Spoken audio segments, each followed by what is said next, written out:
Hey, welcome to the Strong Roots podcast. My name is Kristin Hill, and we are so excited that you're tuning in today. Our prayer is that you would move one step closer to Jesus through this series. So go ahead and check out this next episode. Welcome back, Strong Roots. I'm here with my father-in-law again, Rick, and we are talking about the spiritual discipline of simplicity and giving. And we were just talking before this, but this is his wheelhouse. This is something that he is super knowledgeable about, and plus he's lived his whole life based on this concept. So before we begin, I know you had trouble at first when I mentioned this to you, really wrapping your brain around how to define it. So would you define it for our audience today? Yeah, when you first asked me to do the podcast, the word simplicity, I didn't really understand what it meant. Yeah. And so I did some thinking about it and looked up online what do people mean by that in a simplicity in regards to a lifestyle. And I figured out it's the opposite of complexity. Yeah. So it's eliminating complexity. Mostly it's thought of in financial and physical terms, but it also applies to your time management, relationships, activities.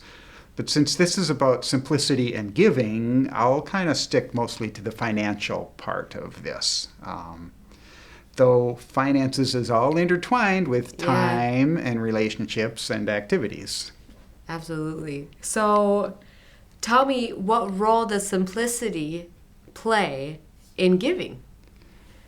Well, in my life, spending less money and having less stuff, it means I can work less if I want to, or work at a job that I love rather than trying to get promoted to get more money. Right. So I've stayed all my life self-employed where, I can't move up. I get paid an hourly wage by my clients. Basically I'm a contract programmer. But it also means I can have a smaller house and less storage space.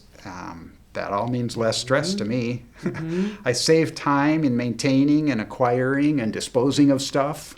Yeah. And I have less stress worrying about how to pay for things.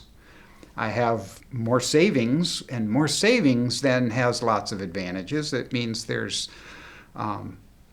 when you have savings, you need to buy less insurance. You can self-insure a lot of things. You pay less interest. You make money on your investments. And most of all, you have more freedom in your life. Right. I can buy or do almost anything I want in life. There's never a decision where I say, I can't afford that. Right. And so instead of saying that, every decision I have to say, is it worth it? Right. Rather than can I afford it? Because I can afford it. So I have to say, is there anything I would rather do with this money now or in the future perhaps than buy this thing right now? And do I want to risk my future freedom to get this item now? Because though I can afford anything, I can't afford everything. Right. If I say yes to too many things, well, then I lose all those advantages I just listed. Yeah. And so I enjoy living a more simple lifestyle than I could afford to. Absolutely. So have you always been this way? Or how did God lead you to this way of living? I grew up in an upper middle class home. Mm-hmm. I'm the youngest of 5 kids, and I was thrifty from day one in my life. God made me a thrifty person. And in college, I was known as El Cheapo. Yeah. I wasn't even a Christian then. So it's not Christianity that brought me to the frugal lifestyle. God made me this way. Yeah. And I married Satoko, and we got engaged very quickly. So I didn't know that much about her. But she also did grow up in an upper middle class household in Japan. And she was one of 4, and she was the frugal person in her household. And she may be more frugal than I am, which is hard for me to believe. But, so God put us together because we didn't know that much about each other, and but it has fit together because you can't do simplicity if your spouse isn't on board. Absolutely. So That's so true. So what role does giving play in your life? Well, let me explain how I got into a life of giving. Yeah. When Satoko and I were first married, we joined a missionary organization, but not as traditional overseas missionaries. We worked in administration in California. Yeah. But we did raise support and lived on a simple lifestyle to limit the amount of support we had to raise. So I worked as a computer programmer and Satoko worked as a secretary. And the organization just had a great cause. It was to get the gospel of Jesus Christ to all the unreached people groups around the world where there were no missionaries yet. Yeah. And we were 100% committed to that cause. Yeah. And we still are 40 years later. But after a few years there, I concluded that the organization needed money more than they needed computer skills. Yeah. And I also concluded that though I loved the cause of missions, I didn't enjoy the tasks of a volunteer organization like that as much as I enjoyed the tasks of for-profit businesses. Yeah. And so we left there after about 4 years, and we became missionary senders. And a missionary sender, the goal was to make as much money as we could in business and to live on a simple lifestyle in order to give as much as possible to the cause of missions. And so, like I said, I became a self-employed computer programmer, making an hourly wage, and our goal was to continue to live a modest lifestyle and give the rest to missions. That was in 1985, so it was 35 years ago. Yeah. And we've been doing that ever since.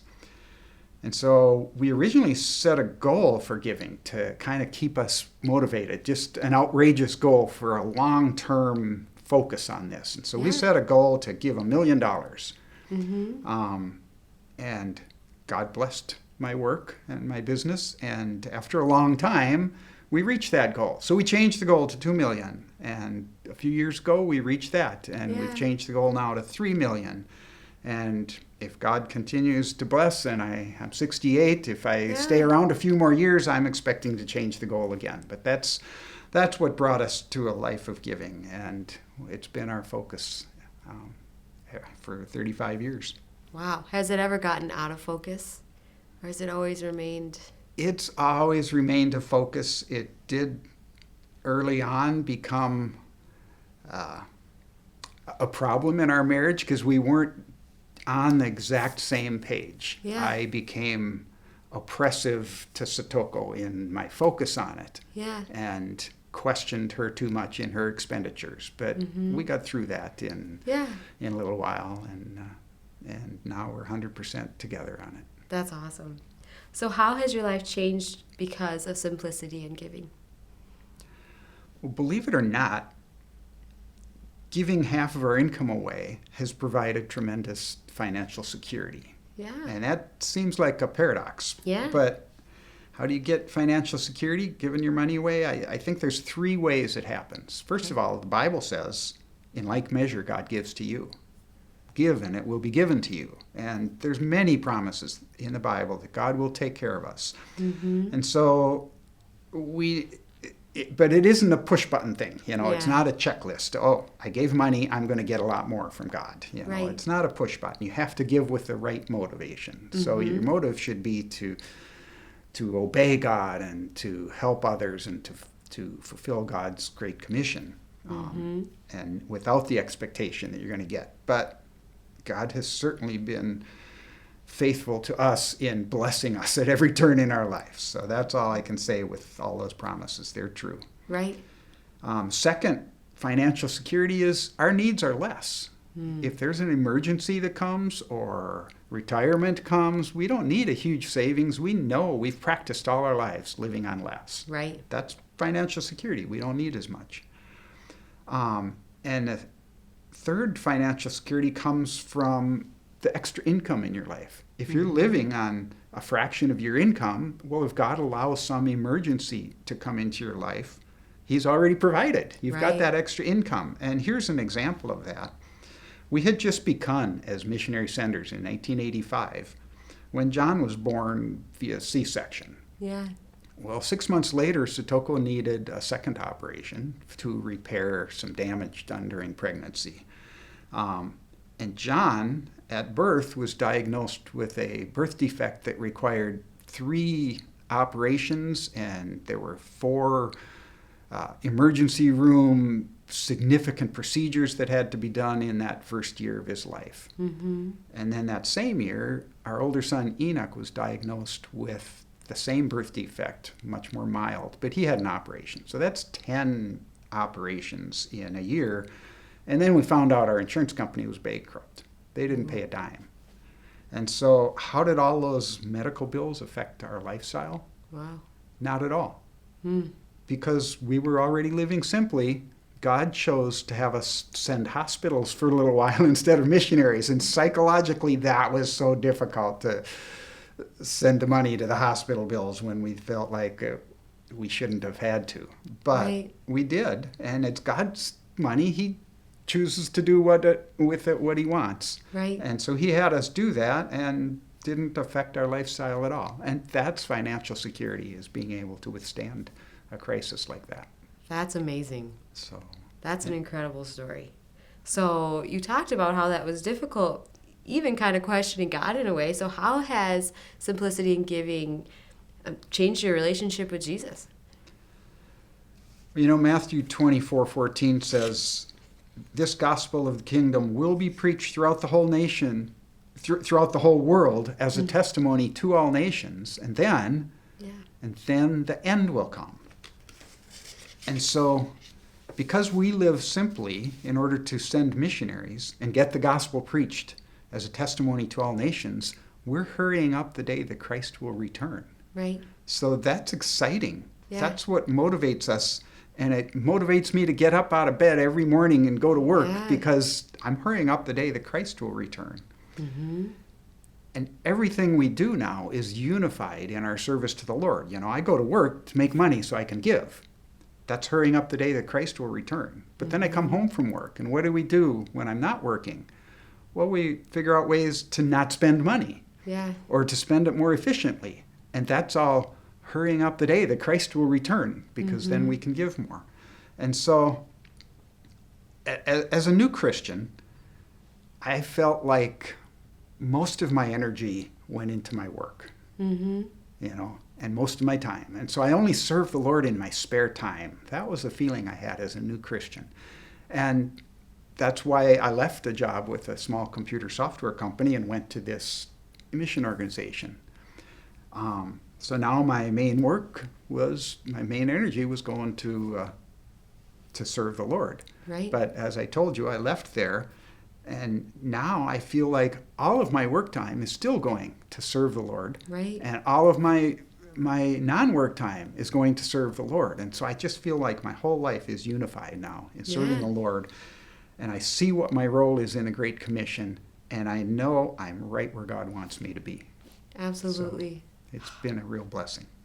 That is so cool. And I feel like a lot of people listening are going to have their minds blown by this. Like, I love the fact, I feel like I hear so many times Christians will say, like, it must be nice working in full-time ministry or whatever, like all the time you're serving Lord. But I always tell, like, whatever you're doing, work as though you're working for the Lord and not for men. And I love that your whole life reflects that. It's just so cool. So, Rick, what would you say to someone who has not yet or is just starting to make simplicity and giving a part of their life? I'd say, what's your motivation? Okay. You know, I see the primary responsibility of Christians is to obey the Great Commission. Go ye into all the world and preach the gospel. That applies to all of us. Yeah. And so are we all called to sell our homes and go overseas? And the answer to that's no. We're all different parts of the body. And so the body in its entirety is called to perform the Great Commission. And so the question is, what's our part in the body? If you're not called to be a missionary and go overseas, you're called to stay here and fulfill the Great Commission as your part in the body.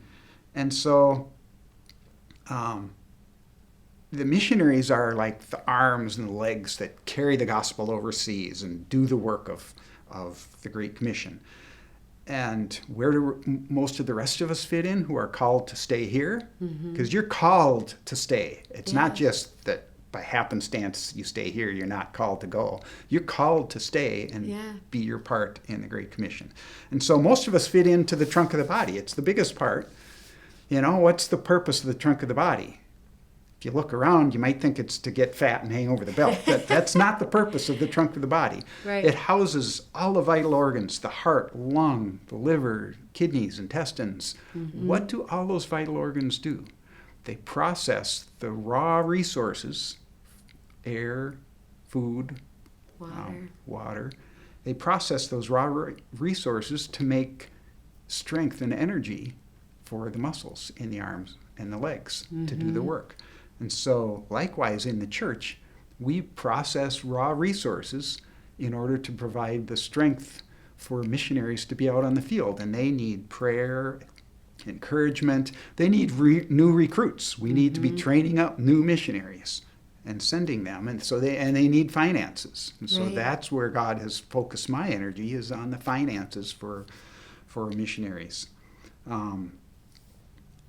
And so I ask, what's your part in the body? Everybody can participate to make if you're supporting and strengthening the local church and making it a bigger, stronger sending organization, you're fulfilling the Great Commission.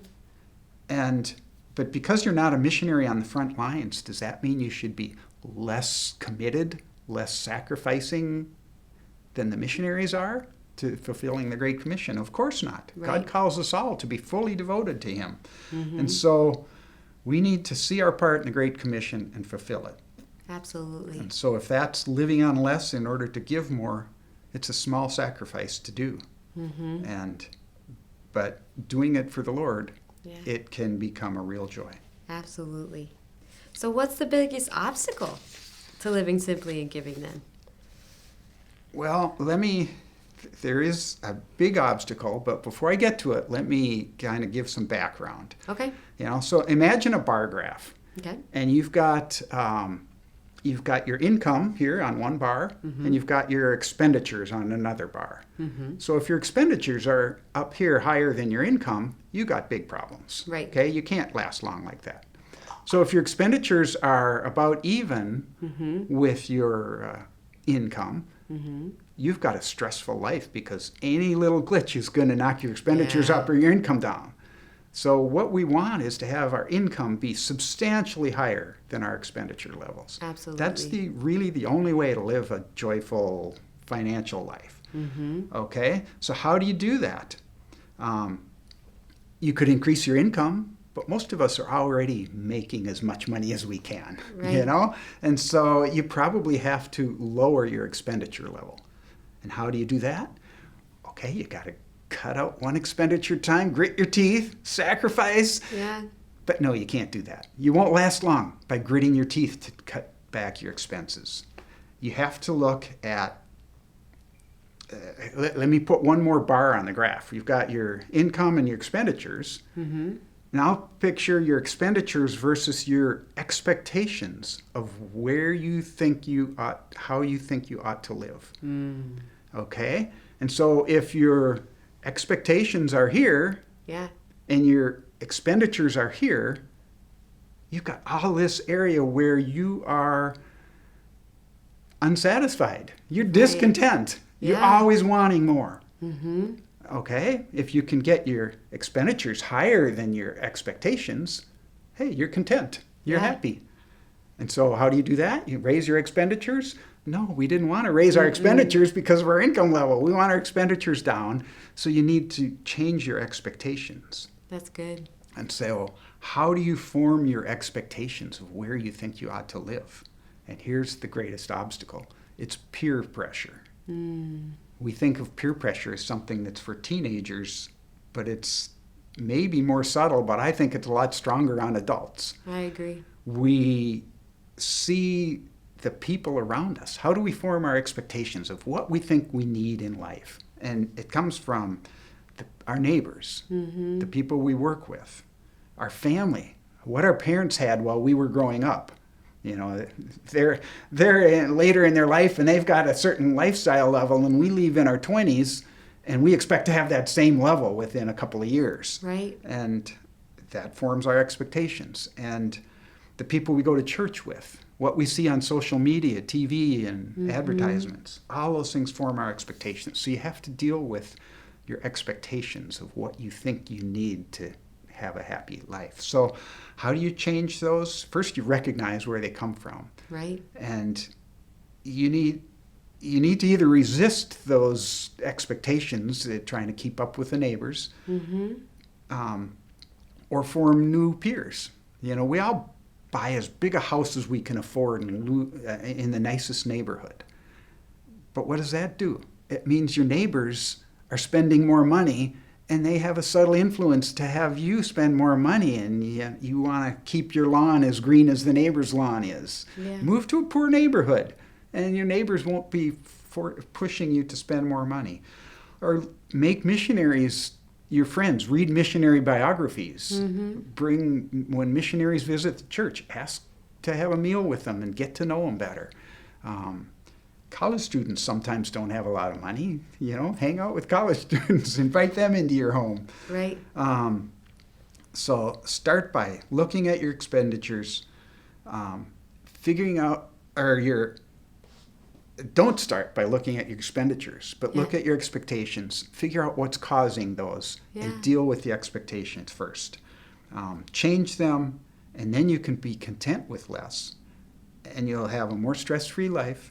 You'll be able to give more to Christ and his kingdom, and you'll have more joy. Absolutely. So good, Rick. Thank you. Is there anything else that you'd like to share with the listeners today? I don't think so. I just feel like the Great Commission is what's on my heart. It's fulfilling the Great Commission. Right. And it's the main theme of the Bible. I'd love to do another session on how the Great Commission is the main theme that is on God's heart. Absolutely. And I love how you said every day when you live life, you're living out the Great Commission. And I feel like what you're saying is you hope every Christian is living every day and living out the Great Commission. Yeah. Yes. Make that your focus. So good. Well, I'm going to end with that. Thank you guys so much for tuning in, and we cannot wait to catch you next time. Thank you, Rick, again. You did awesome. Thank you. Bye, guys. If you enjoyed today's episode, make sure to follow us on our other social media platforms. We don't want you to miss out on any future content. Thank you so much again, guys. I hope you have a great day. And I want you to know I am personally praying that your roots stay strong.